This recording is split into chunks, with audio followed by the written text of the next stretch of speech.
লোক দেখানো ইবাদতকারীর কঠিন পরিণতি। ইবাদত নিয়ে অহংকার অত্যন্ত নিন্দনীয়। ইবাদত নিয়ে অহংকার দুইভাবে হয়ে থাকে। ১. ইবাদত করে তা নিয়ে অহমিকা প্রদর্শন করা। ২. ইবাদত না করার মাধ্যমে অহংকার। রাসূলুল্লাহ সাল্লাল্লাহু আলাইহি ওয়াসাল্লাম রাতের বেলা দীর্ঘক্ষণ দাঁড়িয়ে ইবাদত করতেন।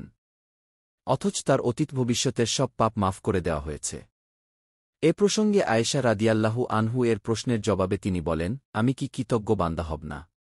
বুখারী হাদিস 4897। ফেরেশতারা দিনরাত আল্লাহর ইবাদত করেন, কিন্তু তারা এজন্য অহংকার করেন না।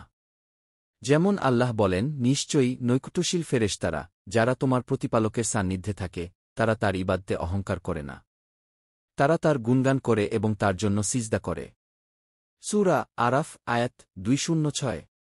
যারা ইবাদত করা থেকে অহংকার করে, তাদের পরিণতি সম্পর্কে আল্লাহ বলেন, নিশ্চয়ই যারা আমাদের আয়াতসমূহকে মিথ্যা বলে এবং তা থেকে অহংকার করে, তাদের জন্য আকাশের দরজাসমূহ উন্মুক্ত করা হবে না এবং তারা জান্নাতে প্রবেশ করবে না, যে পর্যন্ত না সূচের ছিদ্রপথে উষ্ট প্রবেশ করে। এভাবেই আমরা অপরাধীদের শাস্তি প্রদান করে থাকি। সূরা আরাফ আয়াত 40। অহংকার দুইভাবে হয়, অন্তরে ও বাইরে। অন্তরের অহংকার আল্লাহ দেখেন, যার পরিণাম অত্যন্ত ভয়াবহ। আল্লাহ বলেন, আর তোমাদের প্রতিপালক বলেন, তোমরা আমাকে ডাক, আমি তাতে সাড়া দেব।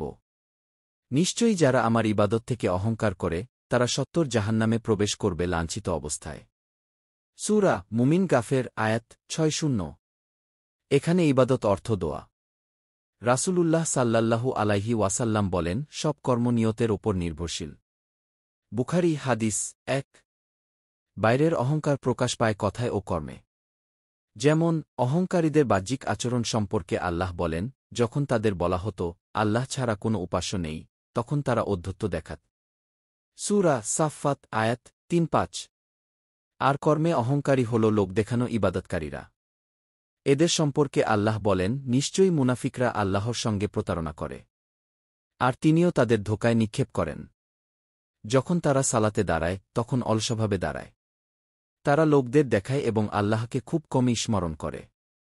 এরা দোদুল্যমান অবস্থায় রয়েছে, না এদিকে না ওদিকে।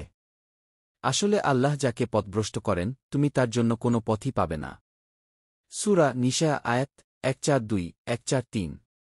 তিনি বলেন, আর তাদের অর্থ ব্যয় কবুল না হওয়ার এছাড়া কোনো কারণ নেই যে তারা আল্লাহ ও তার রাসূলের প্রতি অবিশ্বাসী। আর তারা সালাতে আসে অলস অবস্থায় এবং তারা অর্থ ব্যয় করে অনিচ্ছুকভাবে। সূরা তাওবা আয়াত 5-4। বোঝা যায়, আল্লাহর কাছে এদের স্থান কাফিরদেরও নিচে। এসব লোকের সালাত, সিয়াম, হজ, জাকাত সব কিছু বৃথা হবে। আল্লাহ বলেন, আর আমরা সেদিন তাদের কৃতকর্মের দিকে মনোনিবেশ করব। অতঃপর সেগুলোকে বিক্ষিপ্ত ধূলিকণায় পরিণত করব। সূরা ফুরকান আয়াত 2-3। আল্লাহ সবাইকে সঠিক জ্ঞান দান করুন এবং জীবনের সর্বত্র দিন মেনে চলার তাওফিক দিন। আমিন।